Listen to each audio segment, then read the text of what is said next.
അങ്കിളെ, എന്താ മോനെ? ഞാൻ രാഷ്ട്രീയത്തിൽ ഇറങ്ങിയത് എന്തായാലും വെറുതെ ആയില്ല.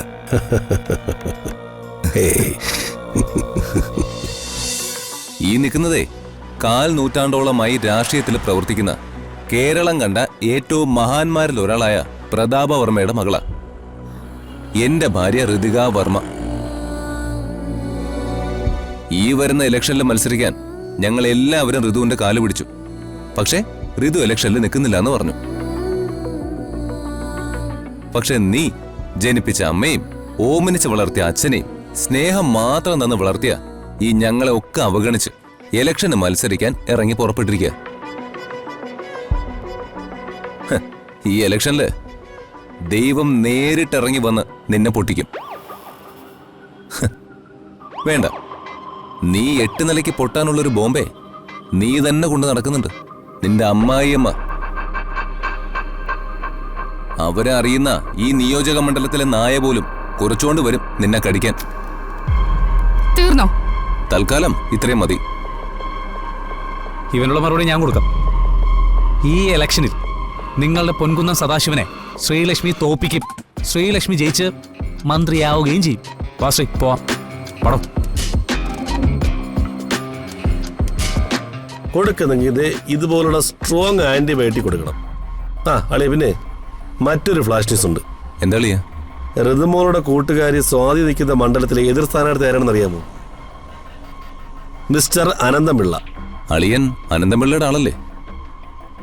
ആരുടെ ആളായാലും എന്താ അളിയ, മനസ്സുകൊണ്ട് ഞാൻ പ്രതാപ് വർമ്മ സാറിന്റെ കൂടെയാ. വർമ്മ സാറിനെ ജയിപ്പിക്കാൻ ഞാൻ കൂടെ തന്നെ ഉണ്ടാവും. കേറ്.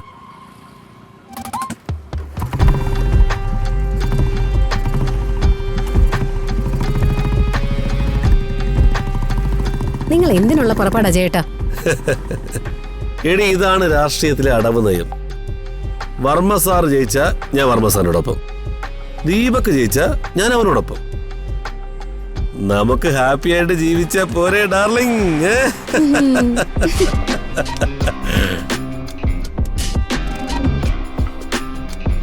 മാഡം, എന്റെ നോമിനേഷൻ.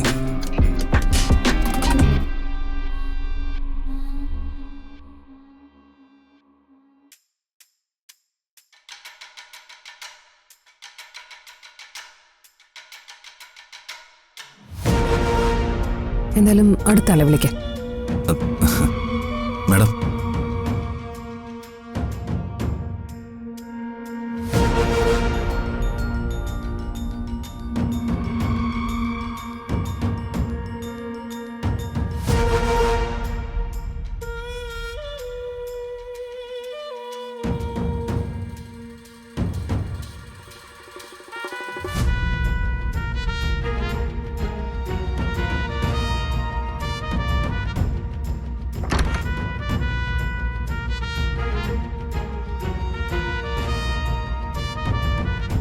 അങ്കിളെ, എന്താ മോനെ? ഞാൻ രാഷ്ട്രീയത്തിൽ ഇറങ്ങിയത് എന്തായാലും വെറുതെ ആയില്ല.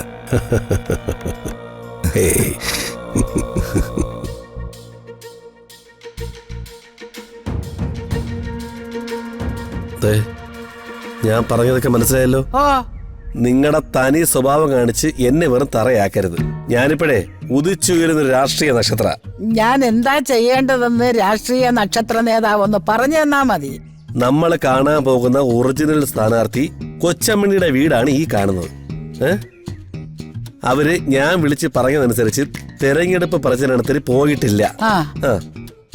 അവരുടെ അപരയായി മത്സരിക്കാൻ നോമിനേഷൻ കൊടുക്കാൻ പോയ നിങ്ങളെ ഞാൻ സ്വാധീനിച്ച് കൊണ്ടുവന്നതാ. നമ്മൾ തമ്മിൽ യാതൊരു ബന്ധവും ഇല്ല. അയ്യോ, അതെങ്ങനെ ശരിയാവൂടാ? നമ്മള് കീരിയും പാമ്പും ആണെങ്കിലും നീ എന്റെ സീമന്തപുത്രനല്ലേ? ഈ സ്ത്രീയുടെ മുമ്പിൽ നമ്മൾ തമ്മിലൊരു പരിചയമില്ലെന്ന് ഞാൻ പറഞ്ഞത്. ഓ അങ്ങനെ. ഇപ്പൊ നമ്മൾ കാണാൻ പോകുന്ന കൊച്ചമണി വലിയ കാശുകാരിയാണെങ്കിലും നിങ്ങളെക്കാൾ കൂതറയാ. എന്നെ തറയെന്നെങ്ങാനും വിളിച്ചാലുണ്ടല്ലോ. അയ്യോ, നിങ്ങളല്ല, അവരെയാ വിളിച്ചത്. അവരുടെ മുമ്പിൽ ചെല്ലുമ്പോ നല്ല വെയിറ്റോടെ നിൽക്കണം, നല്ല പ്രൗഢിയോടെ. അത് ഞാനിപ്പോ അഭിനയിക്കേണ്ട കാര്യമൊന്നുമില്ലല്ലോ. അല്ലെങ്കിലും ഞാൻ നല്ല പ്രൗഢിയാണല്ലോ. അയ്യേ, 10 ലക്ഷത്തിൽ നിന്ന് 10 പൈസ കുറഞ്ഞു പോരുത്. 5 പൈസയും കുറയ്ക്കത്തില്ല. ഞാൻ അവരുടെ മുന്നിൽ പോയി സംസാരിക്കുമ്പോ ഈ ലോറിയുടെ മുമ്പിലൊക്കെ പെട്ടുപോയ കോക്കാച്ചി തവളയെ പോലെ ഇങ്ങനെ വീർത്ത് കെട്ടി നിന്നോളണം കേട്ടാ? ഓക്കെ. ആ.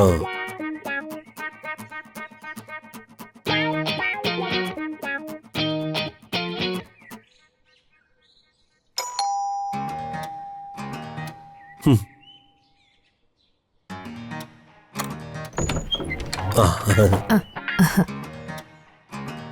ഞാൻ ഒരു വിധത്തിൽ കൊണ്ടുവന്നിട്ടുണ്ട്. അവരടുക്കില്ലായിരുന്നു, ഞാൻ വളച്ചോണ്ട് വന്നിരിക്കുക.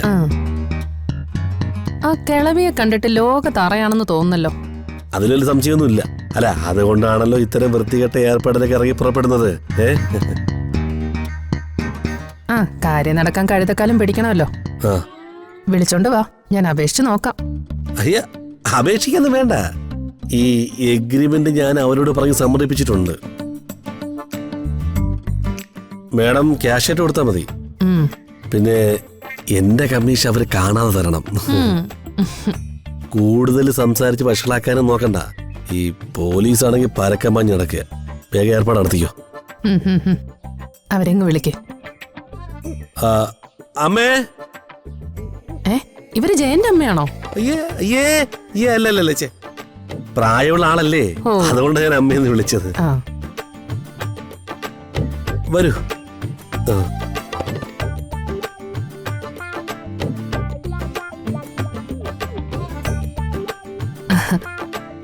ഹലോ, ഞാൻ കൊച്ചമ്മണി. ഞാനും Kochammani. Kochammani squared. Glad to meet you. ഓ, പിന്നെ ഈ ജയചന്ദ്രവർമ്മ എന്ന് പറയുന്ന ആൾ എന്റെ പിറകെ നടന്ന് ഭയങ്കര ശല്യം. ഓ, സഹികെട്ട്. ഞാൻ മുന്നണിയുടെ കാൻഡിഡേറ്റ് ആണ്. ഇവരെ അഖില ലോക അടിച്ചുവാരൽ തൊഴിലാളി ഫെഡറേഷന്റെയും തൂപ്പ് തൊഴിലാളി യൂണിയന്റെയും പ്രസിഡന്റാ. കണ്ടാ പറയോ? എല്ലാ രാജ്യത്തു നിന്നും പ്രതിനിധികൾ വരും പ്രചരണത്തിനെ. എന്നാ പിന്നെ ഞാൻ തർക്കിക്കാനൊന്നും നിൽക്കുന്നില്ല. എല്ലാം ജയചന്ദ്രൻ പറഞ്ഞിട്ടില്ലേ? പറഞ്ഞിട്ടുണ്ട്. അയ്യോ, എല്ലാം പറഞ്ഞിട്ടുണ്ട്. എന്നാ ഞാൻ ക്യാഷ് എടുത്തിട്ട് വരാം. ഓക്കെ. ഓ ശരി.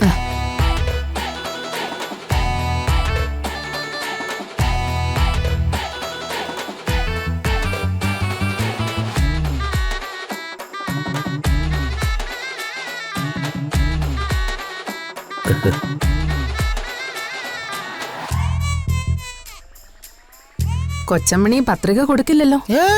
ഒരിക്കലും ഇല്ല. ഇതാ ക്യാഷ്.